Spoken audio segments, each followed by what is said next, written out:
최근 안보 동향을 살펴 정세를 전망합니다. 우리의 안전과 평화를 다지는 시간, 디펜스 프라임 조수빈입니다. 일본이 전투기 판매에 나섭니다. 평화 헌법에 따라 제한했었던 무기 수출 빗장 완전히 풀리는 걸까요? 또 K방산에는 어떤 영향을 미칠지. 오늘의 프라임 이슈는 K방산에 도전하는 일본입니다.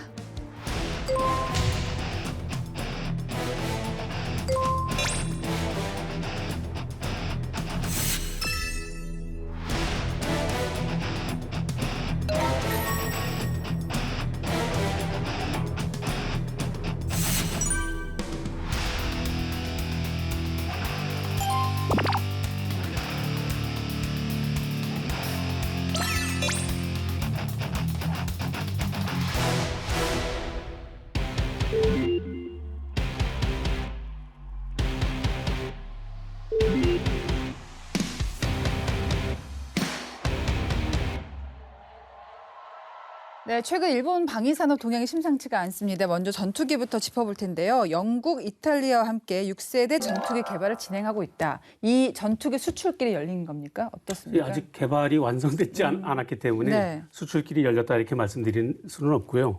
일본이 이탈리아하고 영국하고 그 F2 전투기를 대체하는 그 글로벌 전투 공중 프로그램 GCP라고 하는데요. 영어로 하면은 글로벌 컴뱃 에어 프로그램입니다.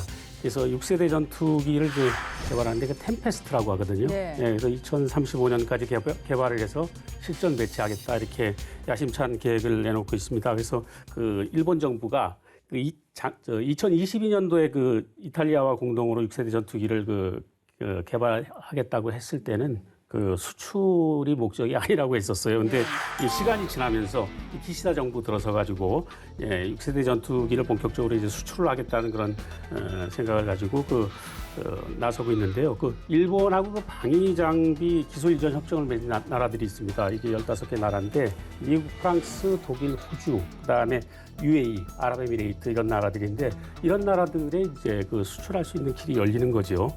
그리고 만약에 이 GCAP 그 프로젝트가 성공을 하면은 그 일본하고 가까운 그 동남아 쪽에 그다음에 중동 국가에도 수출이 가능하게 됩니다. 그래서 일본이 이 템페스트 6세대 전투기를 개발해서 수출에 성공을 하게 되면은 그 2차 세계대전 패전 이후에 그 일본이 수출하는 첫 대형 공격 무기가 될 것입니다.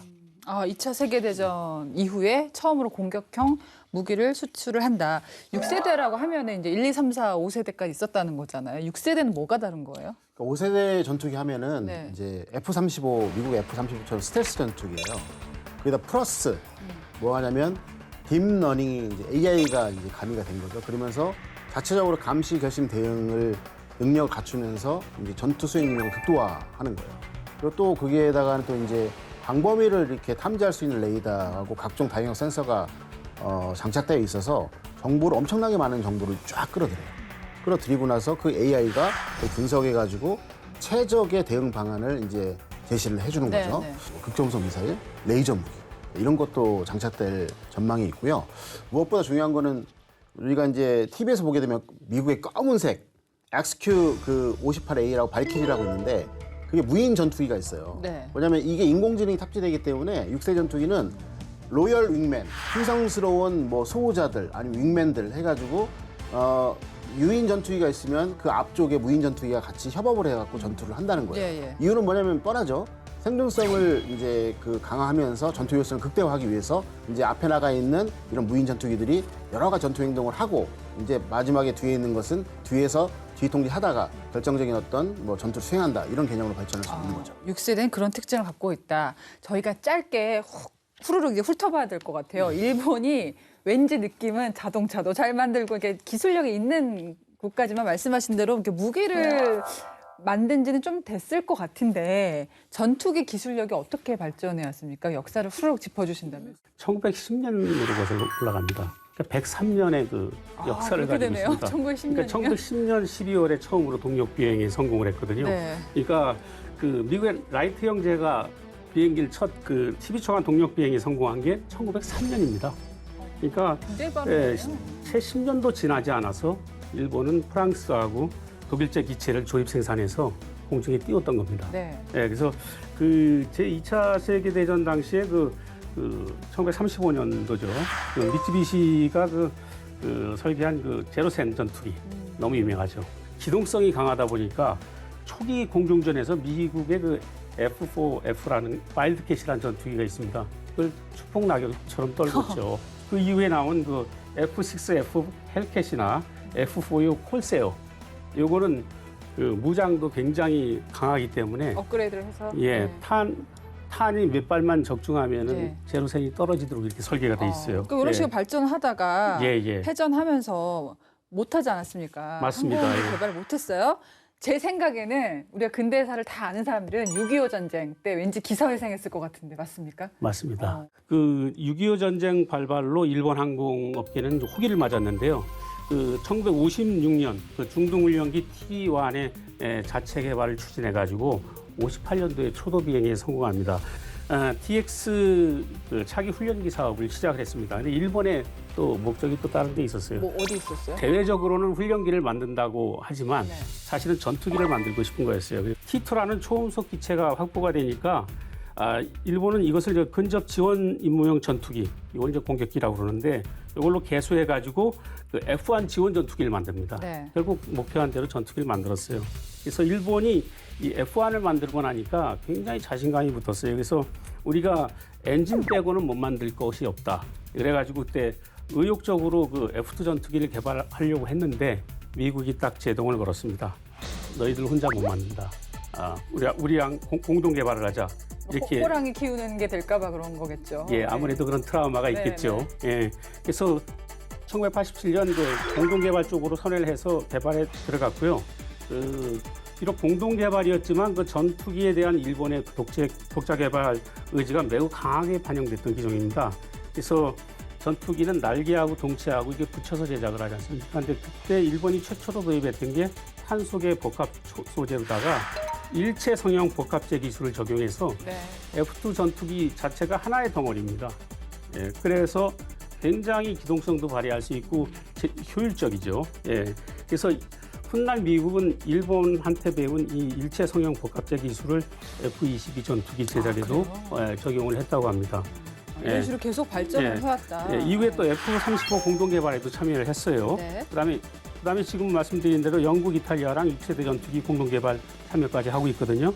탄탄한 기술 축적을 하고 있다 이렇게 볼 수 있습니다. 우리 군이 차세대 한국형 전투기죠. KF-21 실전 배치를 앞두고 있는데 만약에 지금까지 얘기 나온 일본의 6세대 전투기가 개발이 돼서 수출이 된다면 이것도 라이벌 아니겠습니까? 당연히 경쟁 네. 기종이 되겠죠. 왜냐하면 이제 영국과 이탈리아와 함께 6세대 전투 개발을 하고 있는데 이런 일본과 같이 방위 장비 기술 이전 협정을 맺은 국가가 뭐 미국, 프랑스, 독일, 호주, 아랍에미리트 등 15개예요. 근데 여기 보시면 알겠지만은 우리 방산 기업들이 진출한 국가가 상당히 많이 있거든요. 예. 또 저희 K 방산 열풍이 불고 있기 때문에 그 범위는 더 넓어질 거잖아요. 그렇게 되면 결국엔 어차피 J 방산의 열풍과 우리 K 방산 열풍이 정면에 충돌해서 이제 어떤 번개가 생기는 거는 당연한 일이겠죠. 근데 이해가 안 되는 게 평화헌법이 있잖아요. 그러니까 무기 수출하면 안 되잖아요. 그렇죠. 예. 어떻게 이게 되는 건가요? 예, 일본은 물론 그 평화헌법 아래서 그 무기 수출 3원칙이라는 것이 존재를 했죠. 그래서 무기 수출이 원천적으로 금지가 됐었습니다. 그래서 자세히 들여다보면 그 오랜 시간 동안 일본의 그 방위산업체들이 있습니다. 방위산업단체들이 모인 방위생산위원회라는 조직이 있는데 거기가 일본 국회, 의회를 대상으로 엄청나게 기나긴 시간 동안 로비를 해왔습니다. 그것이 정책에 반영됐다고 이렇게 볼 수 있고요. 실제적으로 그 외교부 기시노부스케, 그 아베 총리, 그 아베 총리의 그 외교부 기시노부스케는 1957년 무렵에 무기 수출 3원칙을 폐지해야 된다 이런 얘기를 합니다. 결국 그 얘기가 손자인 아베 신조 총리가 2013년 그 무기 수출 3원칙을 사실상 이거는 해금한 거죠. 이건 사라지게 만든 거거든요. 그래서 기시다 후미오 정부 들어와서 또 한술 더 떠가지고요. 예. 방위장비 이전 3원칙 그 운용 지침을 이렇게 살살 바꿉니다.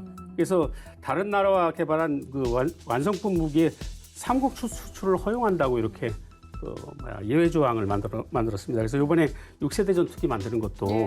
공동 개발하는 것도 일본이 무기 수출에 적극적으로 나선다는 정책을 어떤 보여주는 상징적인 조치다 이렇게 볼 수 있겠습니다. 2014년에 수출 요건이 완화됐다라고 말씀하셨고 이제 10년이 됐습니다. 그럼 실제로 수출된 무기들은 어떤 것들이 있습니까? 일본이 이제 수출길을 열을 수 있었던 건 뭐냐면 급변한 국제 정세 때문에 그런 거죠. 그 중에 가장 핵심이 뭐냐면 미국과 중국의 이제 전략적 경쟁이에요. 여기서 일본을 계속 누를 수가 없었던 예. 거죠. 예. 누를 수가 없고 왜냐면은 이제 예를 들어서 미국이 거의 20년 동안에 중동에 몰입하고 있을 동안에 중국과 러시아가 커버렸잖아요. 그러니까 이제는 미국 홀로서는 이걸 다 감당할 수 없는 거예요. 권위주의 국가의 확산을. 그렇기 때문에 동맹과 협력국이 되게 중요한 거고 그중에 이제 쿼드 중에 하나인 일본이 되게 중요한 것이 되고 왜냐면은 한반도와 함께 중국 가장 근접해 있잖아요. 그리고 미국의 어떤 후방기지 역할을 하기 때문에 되게 중요한 거거든요. 그래서 결국에는 이런 부분들이 개인적인 생각이지만은 결국에는 양 국가의 어떤 뭐랄까 소통이나 이런 것이 없이는 불가능할 거로 보고요. 아까 말씀하신 14년도에 아베 정권에서 이제 방위 장비 이전 3원칙을 이제 좀 마련을 했어요. 바꿨죠. 근데 그때 뭐라고 했냐면 군안 수송 경계 감시 소외 등과 관련된 무기 체계를 제한적으로 수출할 수 있도록 이렇게 얘기했어요. 이게 뭐냐면 그럼에도 불구하고 우리가 수출하는 것은 공격용 무기가 아니고 평화를 이렇게 좀 추구하면서 안정을 추구하는 그런 무기야라고 했는데 지난해 12월 달에 다시 한번 그 빗장을 다 풀어버렸어요. 예. 그래서 아까 말씀드린 군안 수송 경계 감시 소외 등 관련된 무기뿐만 아니라 자기 방어용 살상 무기도 수출이 가능해졌고요. 외국군 장비에 관련된 수리도 미국뿐만 아니라 안보 협력부까지 확대했어요.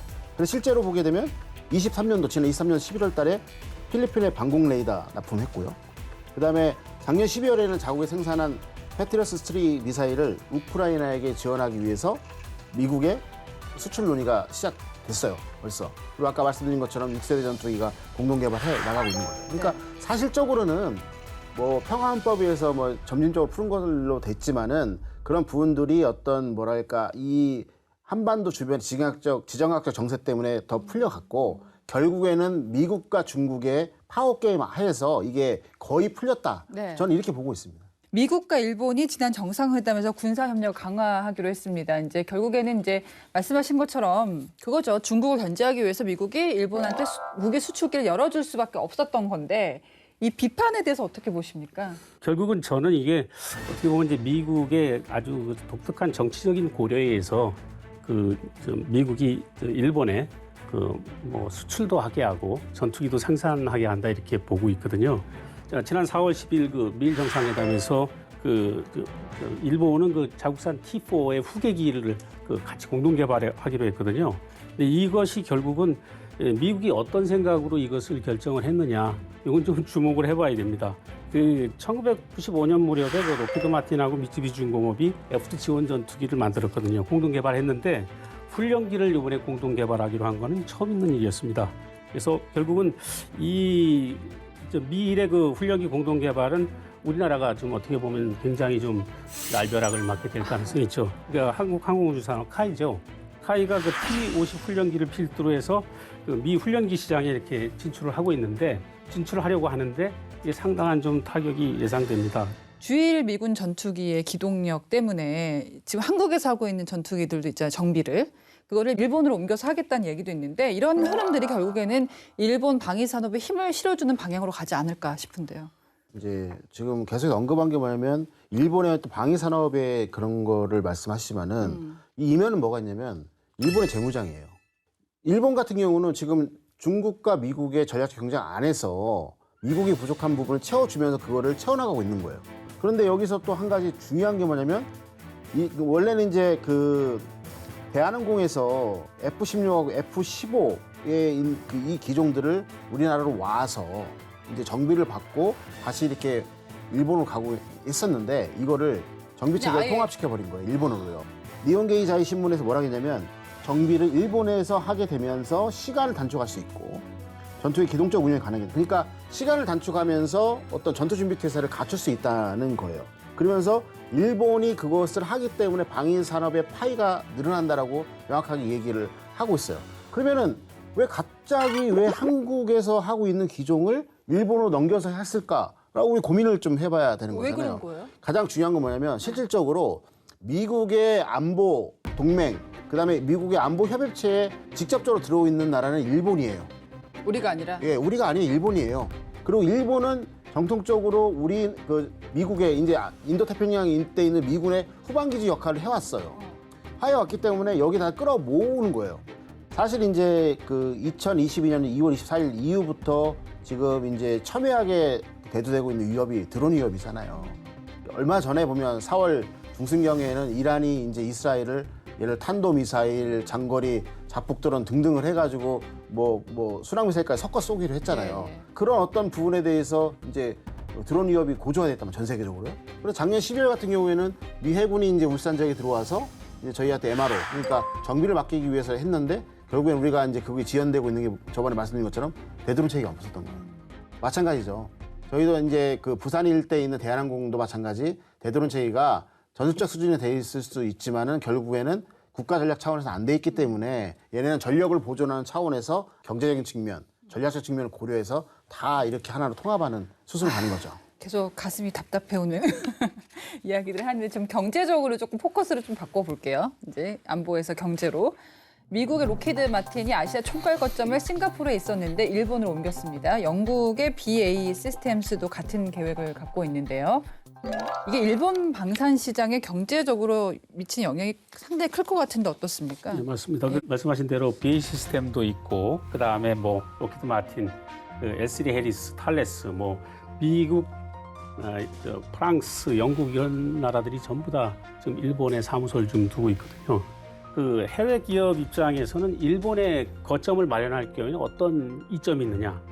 이 공급망 그 구축에 있어서 일본이 그 어떻게 보면 우수한 소재, 가공 기술을 갖고 있는 나라죠. 예. 그래서 제조 인프라가 잘 갖춰져 있다는 매력이 있습니다. 예. 그리고 또 어떻게 보면은 그 최근에 그 미중 갈등이나 대만 해역 긴장을 둘러싸고 이 동아시아 지역에서 좀 리스크가 높아지고 있습니다. 그래서 일본을 거점으로 해서 이 방산 기업들이 이렇게 있게 되면은 군사 장비 수요도 계속 늘 가능성이 있으니까 쉽게 말하면 영업을 하기 좋은 거죠. 예. 세계 주요 방산 전시회를 보니까 일본의 참여도가 아주 뜨거워졌다고요. 작년부터 정말 공세적으로 하고 있어요. 정말 공세적으로 하고 있는데 지난해 3월에는 일본에서 이제 방산 전시회를 개최를 했어요. 이때 보면 초고속 및 극초음속 무기 중심의 신무기가 대거 공개됐고요. 100kW급 레이저 무기, 그다음에 레일건, 그다음에 뭐 도서방위용 신형 뭐 대함 유도탄, 그다음에 이제 극초음속 순항미사일 등이 그 해외 바이어들의 어떤 눈길을 끌었거든요. 그리고 지난해 9월에는 영국 런던에서 있었던 유럽 최대 방산 전시회에 일본의 8개사가 이제 갔고요. 그다음에 11월에는 호주 시드니에서 개최된 해양 분야 방산 전시회에도 10개사가 참가했고요. 그다음에 일본 방위성은 이제 지난달이죠. 지난달에 이제 4월달에 아시아 최대 규모의 항공우주 분야 그 전시회인 싱가포르 에어쇼에도 처음 부스를 마련했는데 사상 최대 13개의 업체가 들어갔어요. 그러니까 이제 계속 이렇게 그 방산업체의 활동을 계속해서 묶여있던 것을 지금 현재 뭐냐면 오일 스프레이처럼 확 펼치고 전 세계적으로 하고 있는 거예요. 그래서 이런 것들을 봤을 때 아까 말씀드린 것처럼 이걸 왜 지금 이 시점에서 하고 있을까? 결국에는 아까 말씀드린 것처럼 전 세계적인 어떤 미국과 중국의 지정학적인 어떤 경쟁 이런 부분이 있고 또 그다음에 이제 미국의 입장에서는 이런 것도 있어요. 어느 정도 자기의 방어 체계가 갖춰져 있는 일본의 어떤 지리적인 어떤 이점을 선택을 한 것이다. 이게 편승을 해서 우리가 놓치고 있는 일본의 어떤 보통 국가가 이루어지고 있는 것이다. 이런 부분들을 좀 저희가 심도 있게 봐야 될 필요가 있습니다. 일본 하면 여러 가지 이미지가 있지만 뭐 장인 정신이 뛰어나다 그렇죠. 이런 이미지가 있는데 방산 기업도 그런 강점들이 있을 것 같습니다. 네, 맞습니다. 일본의 방산 기업은 우리가 뭐 익히 들어서 알고 있는 미쓰비시 중공업, NEC, 카와사키, 미쓰비시 전기, IHI 뭐 엔진 만드는 데죠. 후지츠 이런 뭐 어마어마한 기업들이 있어가지고 그 세계 그 100대 방산 기업을 이렇게 거기에 그 명시를 했는데 미국이 단연 뭐 탑이죠. 41개. 예. 그 일본이 5개, 100대에. 한국은 몇 개겠습니까? 2개? 하나? 좀 더 쓰시죠. 3개? 4개입니다. 꽤 많네요. 예상외로 많죠. 너무 또 K방산이 밀리고 있다고 호들갑 떨 것까지는 아니네요. 예, 우리가 상당히 컸습니다. 예. 그래서 지금 어쨌든 일본 방산은 뭐 잠재력이 큰 건 사실이고요. 그 일본이 강점을 가진 부분이 소부장 아니겠습니까? 예, 소재 부품 장비인데 이것을 기반으로 해서 수출 확대 전략을 필 경우에는 아주 정말로 가공할 어떤 잠재력이 나오지 않을까 이렇게 생각을 하고 있습니다.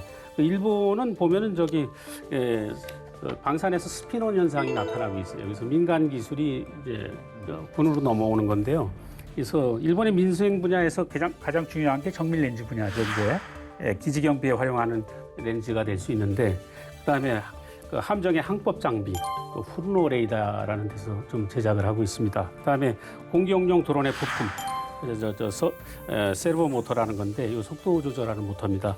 이런 거 세르보 모터와 카메라 이런 것들이 군사적 목적으로 좀 활용이 좀 되고 있습니다. 전쟁이라는 거는 첨단 무기만 갖고 되는 게 아니라 어떤 재래식 무기와의 합이 중요하잖아요. 네네, 그렇죠. 왠지 일본은 요거 좀 약할 것 같은데. 약했었죠. 약했었어요. 왜 약하냐면 네.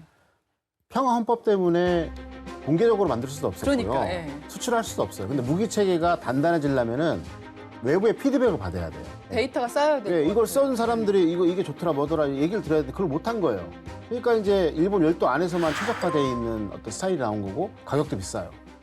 일본의 자위대가 이제 미국과 친해지면서, 그러니까 중국과 미국의 전략 경쟁이 심해지면서 미국과의 어떤 군사과학 기술 협력이 되게 활발하게 이루어집니다. 그게 뭐냐면 미 육군이 다양한 작전을 이제 그 역량을 갖추기 위해서 2010년대 후반부터 프로젝트 컨버전스라는 걸 해요.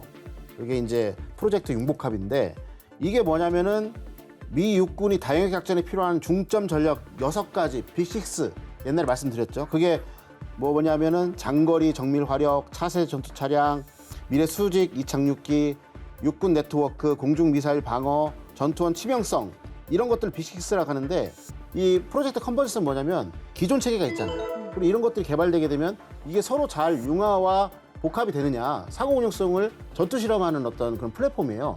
이게 여기에 이제 그 일본의 자위대가 대거 참여를 하고 관찰도 같이 협력을 하는 거예요. 네. 그러면 이게 무슨 말이냐? 현재 갖고 있는 재래식 전력을 성능 개선을 계속 해나가는 거고, 미래에 쓸 수 있는 무기 체계를 창출을 하는 거예요. 북한과 러시아가 밀착을 하고 있는 것처럼 지금 일본이 미국하고 밀착하고 있는 거잖아요. 군사과학 기술 협정을 맺어서 거의. 그렇기 때문에 이런 부분들은 어쩌면 우리를 더 능가할 수 있는 어떤 능력을 가질 수 있어요. 근미래에. 네. 이거 유심히 봐야 될 사항입니다. 우리한테 진짜 직접적인 그 영향을 그럼요. 줄 수 있는 상황이기 네네. 때문에 저희가 일본 전투기를 갖고 이제 문을 열었는데 함정 얘기를 좀 해보겠습니다. 함정 수출, 호주에서 이제 수주 경쟁이 있는데 여기에 참여를 일본이 추진을 하고 있어요. 사실 우리도 이 경쟁에 뛰어든 상황이거든요. 자, 냉정하게 뭐 국적 다 버리고 전문가로서 누가 군사적 우위에 있다고 보십니까? 우리의 그 함정 건조 능력이 상당하죠. 조선 강국이잖아요. 조선 우리가. 강국이고요. 예, 일본도 그래서 우리를 함부로 볼 수가 없는 건데, 이 부분에 어쨌든 일본은 지난 5월 7일 날 그 언론 보도를 보니까 호주 정부가 계획 중인 신형 함정의 공동 개발하자, 이렇게 이런 형태로 지금 신형 호위함을 만들어 보자고 이렇게 밝혔거든요. 여기에 일본이 들고 나가는 거는 이제 모가미형 호위함인 것 같아요. 그러니까 만재 톤수로 보면 5,500톤급, 상당히 큰 거죠. 예. 그러니까 이거는 어떻게 보면 이제 좀 그 소의 대잠 역할에 중점을 둔 함정입니다. 예, 그래서 이거를 호주 정부는 11척을 건조하기로 지금 하고 있는데, 지금 말씀하셨듯이 이제 일본도 뛰어들게 되고 스페인, 독일, 그다음에 한국, 이렇게 지금 사파전으로 지금 만만치 않은 상대들이 좀 붙고 있습니다, 지금. 저희가 앞에서 오동용 기자님이 이제 일본의 전투기 역사를 좀 쫙 짚어주셨는데 사실 함정도 궁금하신 분들이 많을 것 같습니다. 특히 일본은 제1차 세계대전 당시 미국의 열세였던 해상 전력을 강화하기 위해서 세계에서 가장 큰 전함을 만든 사례가 있는데요. 자, 거함 거포 시대의 상징이었습니다. 일본의 야마토와 무사시, 디파고에서 알아봅니다.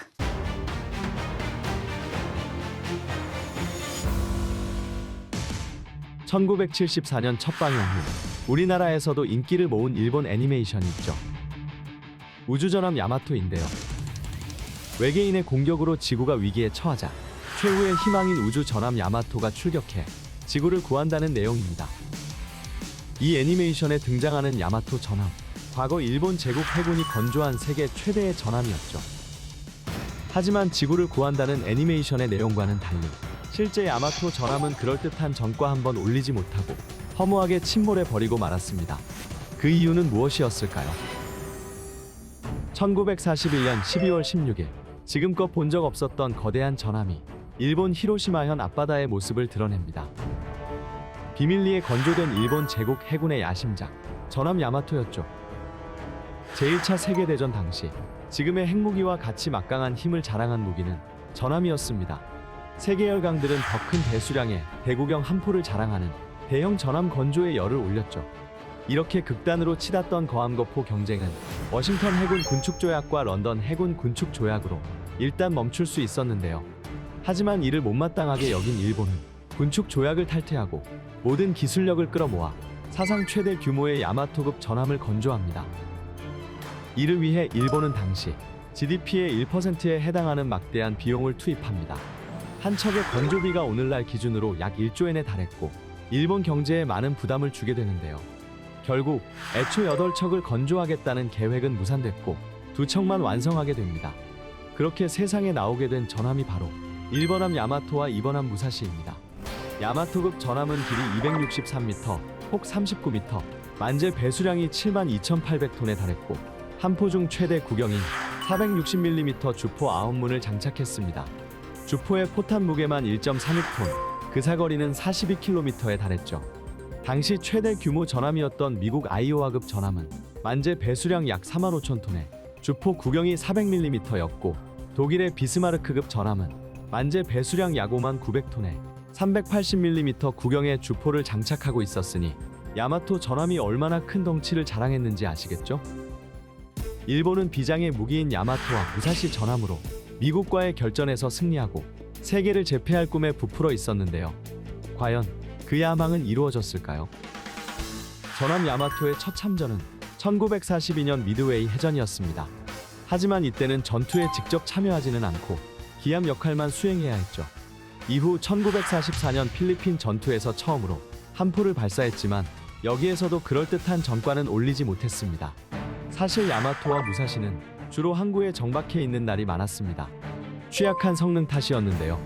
포를 쏠 때마다 반동이 심했고 사격 통제 장치와 레이더 성능도 미국 전함에 비해 현저히 떨어졌습니다. 게다가 겉모습은 강철 괴물이 따로 없었지만 속도가 느렸고 출항할 때마다 많은 연료가 소비됐죠. 하지만 식사는 잘 나왔다고 하는데요. 카레라이스, 도미 소금 구이와 생선회, 소고기 등이 제공되었다고 하죠. 이렇다 보니 전함 야마토는 야마토 호텔, 전함 무사시는 무사시 료칸이라는 조롱까지 듣게 됩니다. 하지만 전황이 갈수록 악화되자 야마토와 무사시도 전선으로 내몰리게 되는데요. 1944년 레이테만 전투에 참전하게 된 전함 야마토와 무사시, 결과는 어땠을까요? 야마토와 무사시는 함포 사격은커녕 둔중한 몸으로 도망 다니기에 바빴습니다. 미 해군 함재기들의 집중 공격을 받게 된 건데요. 그 결과 무사시는 1944년 시부얀 해전에서 격침되었고 야마토는 1945년 오키나와 상륙작전을 막기 위해 출격했지만 미 해군의 맹폭격에 의해 허무하게 침몰하고 맙니다.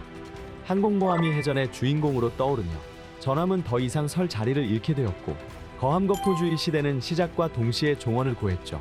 미국에 무모하게 도전장을 내밀었던 일본의 야망 또한 비참하게 바닷속으로 가라앉게 되었습니다. 하지만 최근 일본은 제국시대 해군의 부활을 꿈꾸고 있는 것일까요?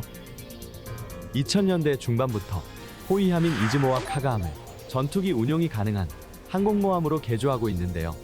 두 함정의 이름이 심상치 않습니다. 카가함은 제2차 세계대전 당시 미드웨이 해전에서 침몰했던 일본 해군 항공모함의 이름과 같고 이즈모함은 1937년 중일전쟁 당시 중국 상하이를 포격했던 순양함의 이름을 그대로 물려받았습니다.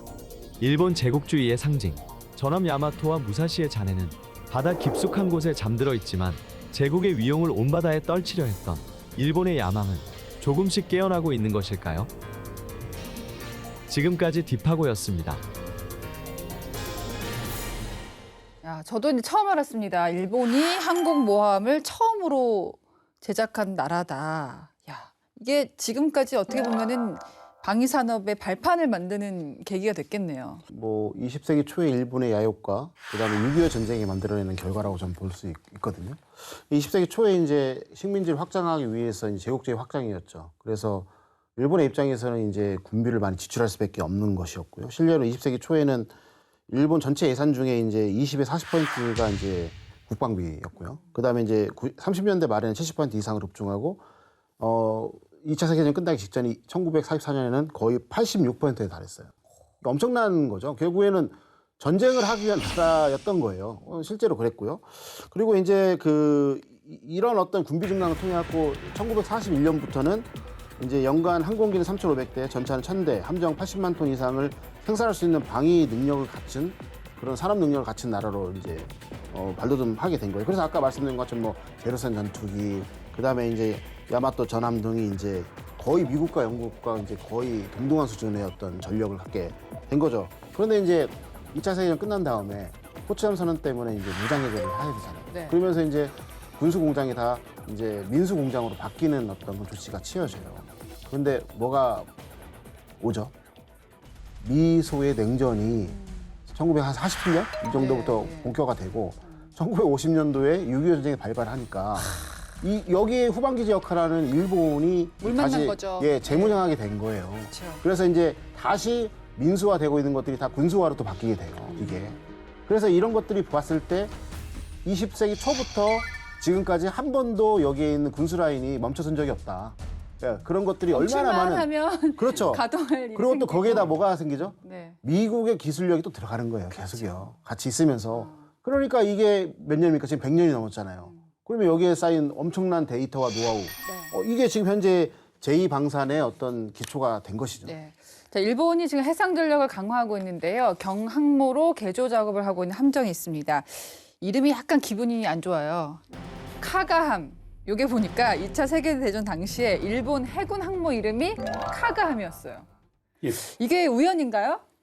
그래서 어떤 의도가 있는지 아니면 그때 당시를 그리워서 그렇게 졌는지 모르겠습니다. 대놓고 그냥 이렇게. 예.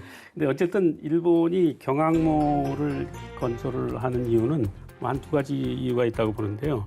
하나는 그 시레인, 그 해상 교통로를 확보하기 위한 것 아니냐 이렇게 생각이 들고 있습니다.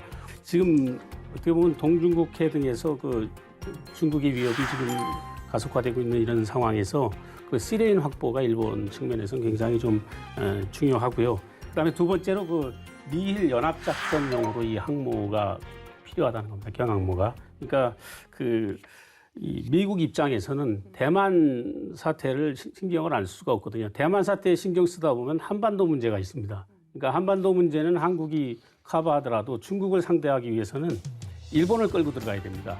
그래서 그러기 위해서는 일본이 지금 뭐 미국에 필적하는 정도는 아니더라도 경항모 수준으로 두 척을 지금 개조를 해서 지금 투입하려고 하는 것 아니냐. 카가함은 해상자위대가 보유한 그 함정 중에서 가장 덩치가 큽니다. 이렇게 큰 덩치에도 구축함과 비슷한 속도인 시속 30노트 이상의 속도가 난다고 합니다.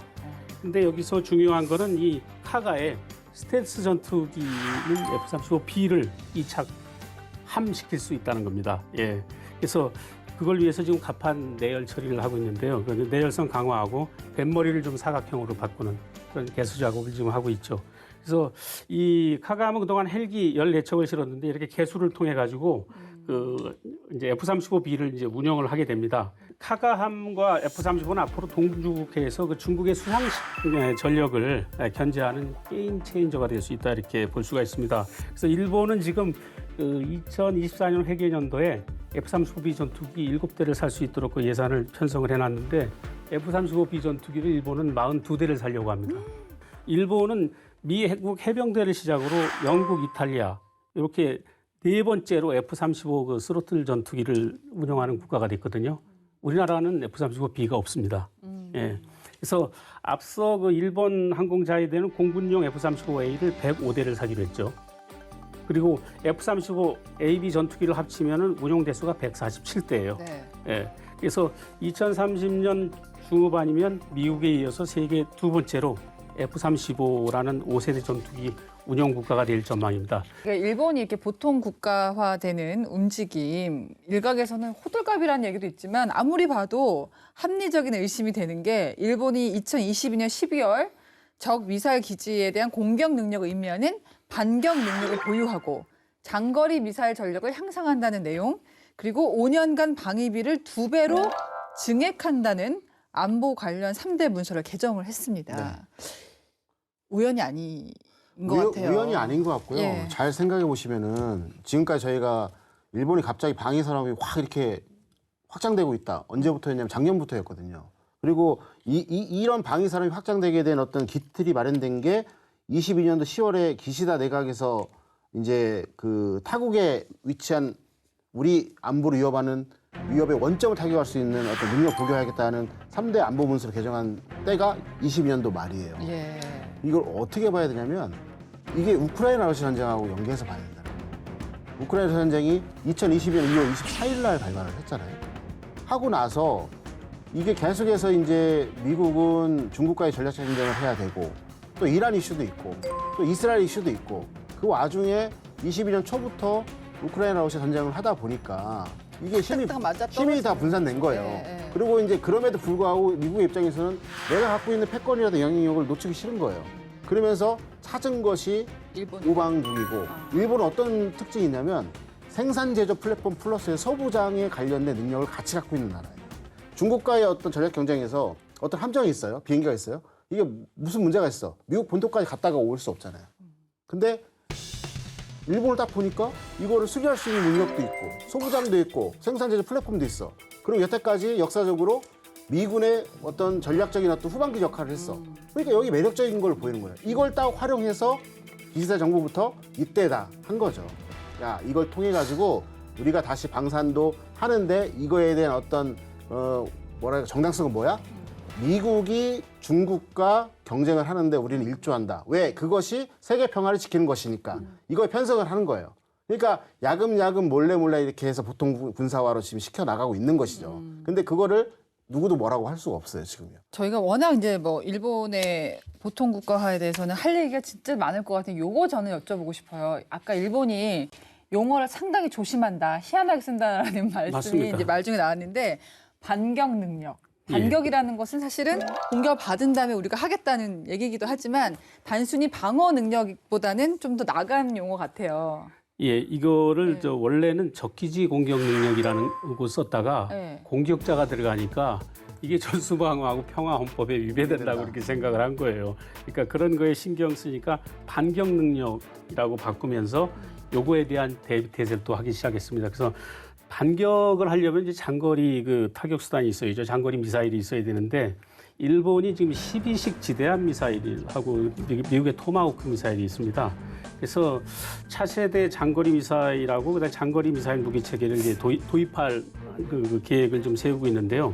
그럼 기존의 그 육상자위대가 운영하고 있는 12식 지대함 유도탄을 갖다가 그 지상하고 함정하고 항공기에서 다 쓸 수 있도록 그 사거리를 많이 늘립니다. 그래서 200km에서 1000km까지 늘린다 그래요.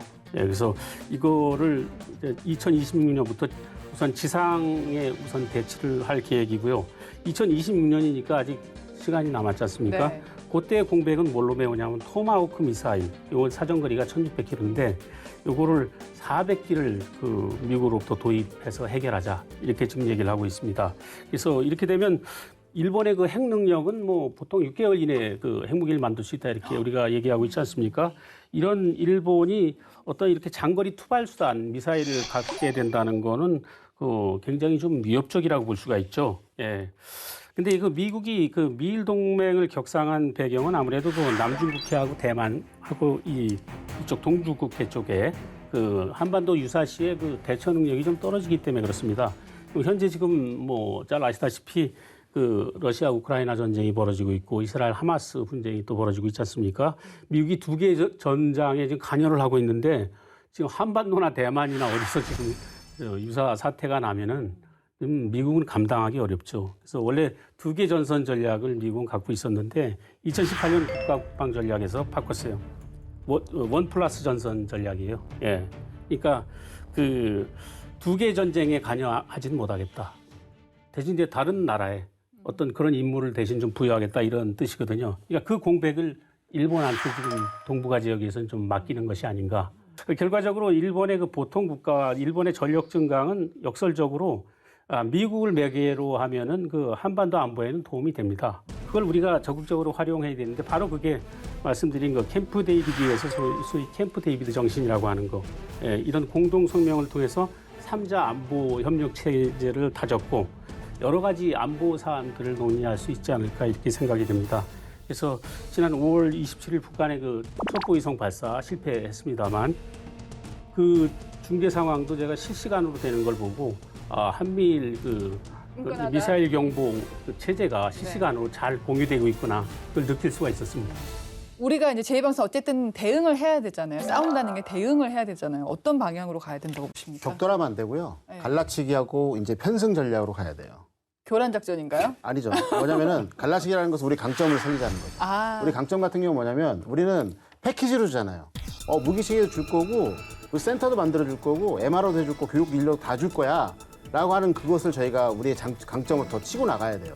그렇게 되면은 이제 전 세계에서 인구 절벽도 있고 전쟁도 하고 있고 또 유럽 같은 경우는 인구가 적잖아요. 그렇기 때문에 이런 인력들이 부족하단 말이에요. 이렇게 되면 저희 매력적인 무기체계가 더 매력적으로 보일 수 있는 부분이 있고요. 그 다음에 이제 그 우리가 편승 전략은 뭐냐면 아까 말씀드렸잖아요. 그 일본이 자위대가 자기의 재래식 무기 체계를 업그레이드하기 위해서 미국군이 하고 있는 프로젝트 컨버전스에 가고 있다라고 말씀드렸잖아요. 우리도 마찬가지예요. 그런 쪽도 가고 그다음에 저번에 말씀 한번 드렸지만은 매년 나토에서 전반기에 훈련을 해요. 거기에서 데이터 축적도 하고 그다음에 이제 예를 들어서 노하우도 배우고 전술도 공유하고 상호 운용성도 증진시키고 이렇게 하면서 우리가 좋다는 것을 계속 뽐내는 거죠. 뽐내고 세 번째 이제 가장 좋은 편승 전략은 뭐냐면 공공의 위협에 대처하는 협력을 하는 거예요. 예를 들어서 지금 미국과 일본이 가장 이렇게 협력이 잘 되는 이유 중에 하나가 뭐냐면 러시아나 중국이나 북한에서 쏠 수 있는 핵 WMD 미사일, 뭐 극정수 미사일의 길이 다 일본을 지나갈 수 있기 때문에 협력이 가능한 거예요. 왜? 그 앞쪽에서 막아 주게 되면 본토에 떨어질 확률이 적잖아요. 근데 그거를 한반도에서부터 같이 해 나가게 되면은 탐지 범위가 넓어지잖아요. 네, 네. 그렇게 하기 위해서 지금 현재 미국과 일본이 지금 협력을 강화하고 있는 저궤도에 있는 초소형 이제 군지 위성, 그 다음에 이제 각각 길목을 지킬 수 있는 정밀 타격용 요격 체계 이런 것들을 군사 협력 기술을 통해 갖고 같이 하나의 모델을 만들어 나가게 되면 이게 어떤 새로운 어떤 방위 산업의 하나의 출구가 나올 수 있고 가치가 될 수 있다는 거죠. 그래서 이런 것을 이제 저는 이제 개인적으로 편승 전략이라 하거든요. 그래서 갈라치기 전략과 편승 전략을 적절하게 잘 수행해야 된다. 저는 이렇게 말씀드리고 싶습니다. 갈편. 네, 그렇죠. 예, 오 기자님은요? 일본의 방위산업하고 한국의 방위산업, 제2방산하고 K방산이 맞붙게 되면은 강력한 경쟁자가 될 수 있다는 거, 그다음에 이건 시간 문제라는 이런 생각이 좀 들고요. 저는 그래서 이게 좀 한번 따져봤어요. 일본이 그 오커스에 참여를 이제 하게 되지 않습니까? 이렇게 되면 그 미국 중심의 첨단 기술에 참여하게 되는 거기 때문에 새로운 방산 입장에서는 그 엄청난 성장 엔진을 확보하는 거거든요. 그래서 우리로서는 좀 주목해 봐야 될 대목입니다. 그래서 그 오커스가 지금 일본에 이어서 뉴질랜드, 캐나다까지 지금 이렇게 오픈하려고 이게 하지 않습니까? 그래서 한국도 그 외교력을 좀 발휘해서 협력 대상국을 넓히고 새로운 기회를 잡을 수 있도록 오커스 같은 데 좀 들어가는 것도 하나의 방법이 아닐까 이렇게 생각을 좀 해봅니다. 네. 네, 잠잠하던 일본 방위 산업이 기지개를 펴고 있습니다. 무기를 사고 파는 데는 정치 또 외교적 변수가 크게 작용하는데요. 우리 K방산은 어떨까요? 위상이 높아진 만큼 위협도 커졌습니다. 수출 시장 다변에 발빠르게 대응해서 글로벌 방산 강국으로 거듭나기를 기대합니다. 디펜스 프라임 여기까지입니다. 저희는 매주 금요일 밤 10시 여러분을 찾아갑니다. 고맙습니다.